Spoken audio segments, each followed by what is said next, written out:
आज आपण अक्षय तृतीया स्पेशल आंब्याचा रस बनवलेला आहे। पुरणाची पोळी सोप्या पद्धतीने कशी बनवायची, पारी न बनवता, पुरण न वाटता झटपट होणारी पुरणाची पोळी कशी बनवायची ह्याची रेसिपी आपल्या चॅनलवर अवेलेबल आहे।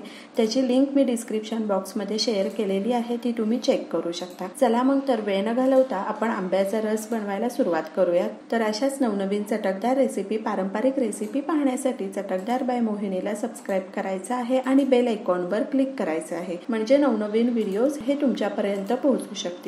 तर या ठिकाणी आपण 4 आंबे घेतलेले आहे। आंबे अर्धा तासाकरता पाण्यामध्ये भिजत ठेवायचे आहे की जेणेकरून ते मऊ होतात आणि ते स्वच्छ धुवून घेतलेले आहेत। सर्वप्रथम आपण आंबे मऊ करून घ्यायचे आहेत की जेणेकरून रस पाडायला त्रास होणार नाही। अशा प्रकारे वरची साईड अंगठ्याने दाबायची आहे आणि आंबे मऊ करून घ्यायचे आहे। आंबे मऊ करताना वरच्या साईडने रस बाहेर पडू शकतो, तर त्यामुळे वरची साईड ही अंगठ्याने प्रेस करून ठेवायची आहे।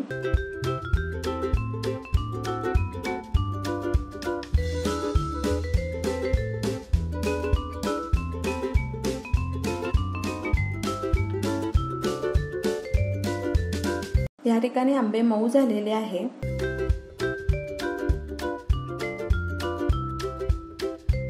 आणि अशा प्रकारे आपण आंबे पिळून घ्यायचे आहे।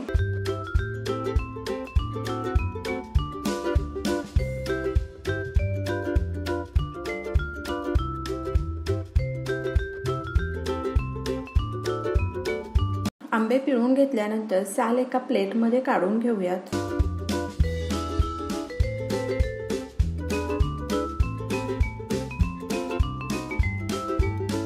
तर अशा प्रकारे आपण सर्व आंबे हे पिळून घेतलेले आहेत। रस तुम्ही चमच्याच्या साहाय्यानेही काढू शकता किंवा हातानेही काढू शकता। हाताने रस अगदी व्यवस्थित निघणार नाही। चमच्याने रस अशा प्रकारे जर काढून घेतला तर कोय अगदी क्लीन निघते आणि रसही अगदी झटपट काढला जातो।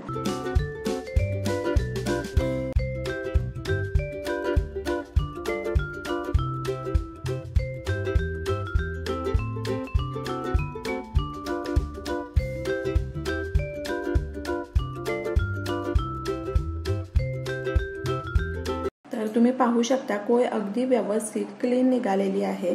तर अशाच प्रकारे सालीचाही आपण रस काढून घेणार आहोत।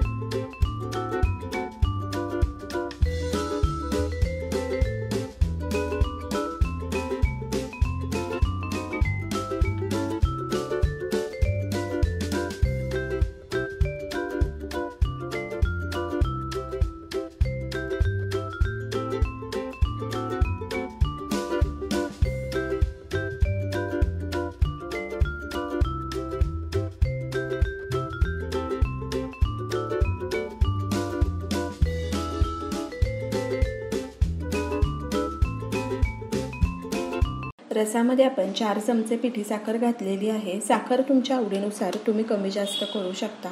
आवडत असेल तर अर्धा चमचा वेलची पूडही घालू शकता। 3 ते 4 चमचे दूध घालायचे आहे। रस कितपत पातळ हवा त्यानुसार तुम्ही दुधाचं प्रमाण हे ठरवू शकता आणि मिक्स करून घेऊ। हवा असेल तर रस मिक्सर मध्ये ही फिरवून घेऊ शकता। मिक्सर मधला रस इतका चविष्ट लागत नाही।